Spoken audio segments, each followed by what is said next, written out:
रविकांत जी, क्या सीन था? आज बीजेपी के नेता इतने बौखलाए हुए थे, राहुल गांधी पे इस तरह के अनर्गल आरोप बाद में लगाए गए। सदन में भी सख्ते में थे, किसी को उम्मीद नहीं थी कि राहुल गांधी मोदी जी की तुलना रावण से कर देंगे। ये तेवर, इन्हीं तेवरों के लिए क्या राहुल गांधी जाने जाते हैं, और क्यों बौखला गए थे आज बीजेपी के लोग इतना?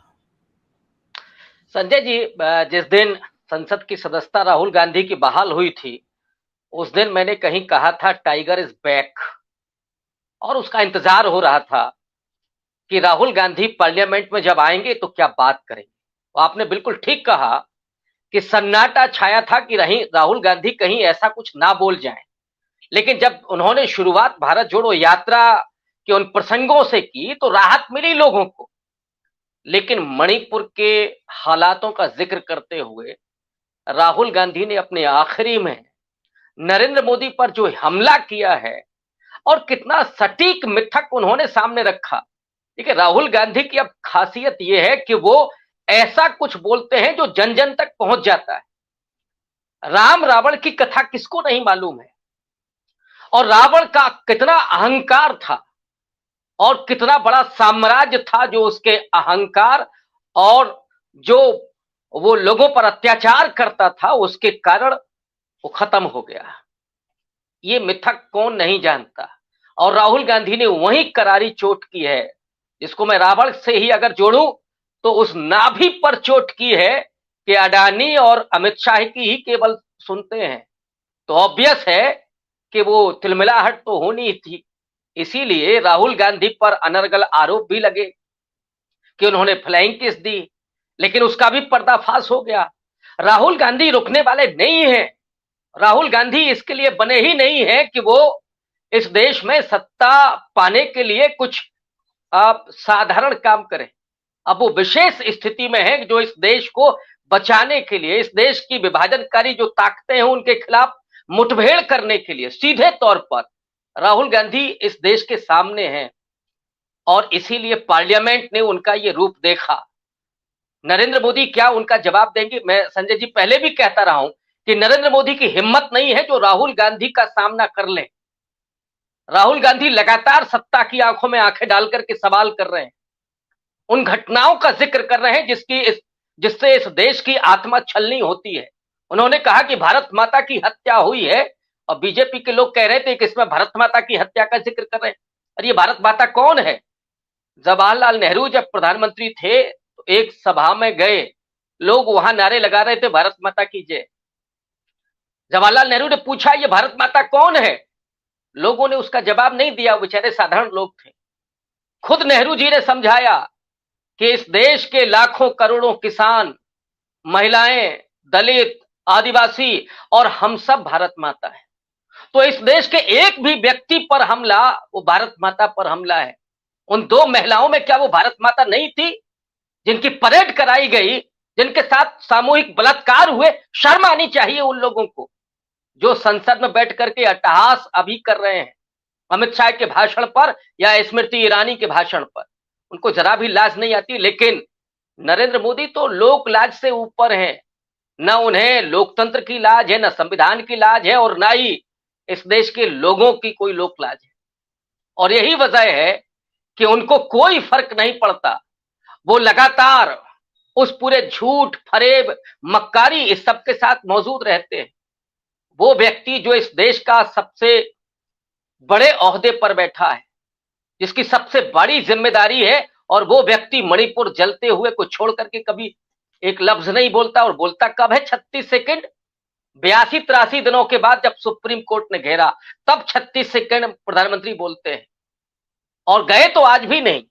और राहुल गांधी ने जिन घटनाओं का जिक्र किया, कौन होगा ऐसा संजय जी जिसकी आंखों में आंसू ना आए? वो सच में भारत मां की हत्या ही थी। वो भारत मां ही नग्न थी जो वो औरतें दिखाई पड़ रही थी। क्या ये आपको नहीं कष्ट होता है को देख करके? मणिपुर को जिस तरह से विभाजित किया तो क्या राहुल गांधी ने उसको गलत बोला? और जो नूह में हो रहा है राहुल गांधी ने क्या उस पर गलत बोला?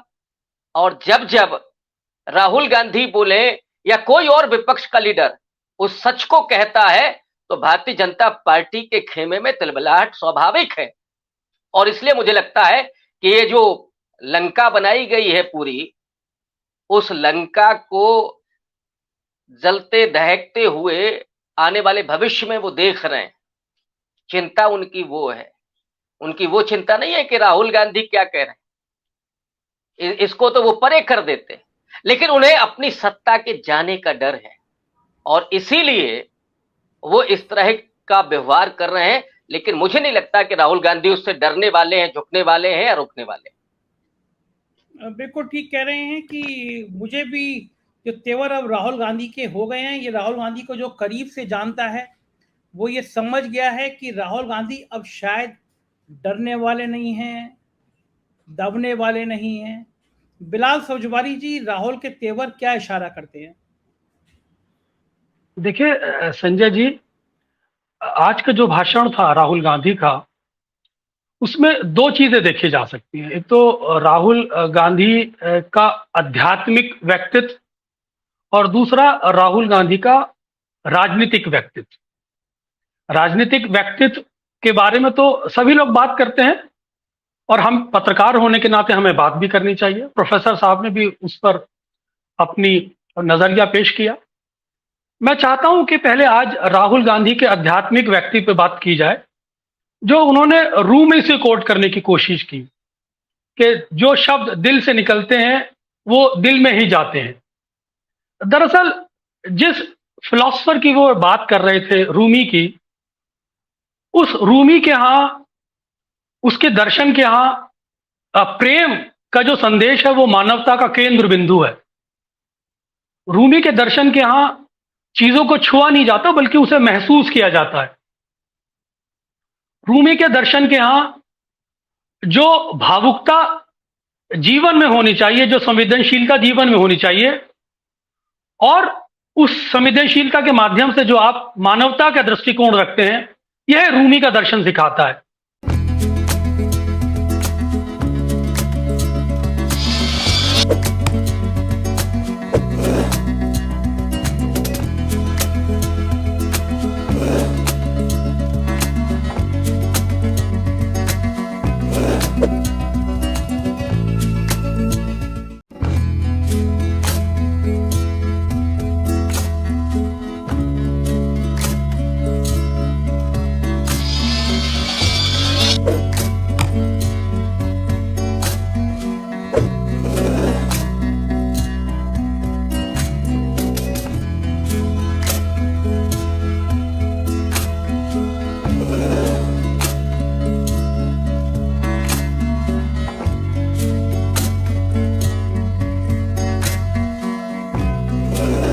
you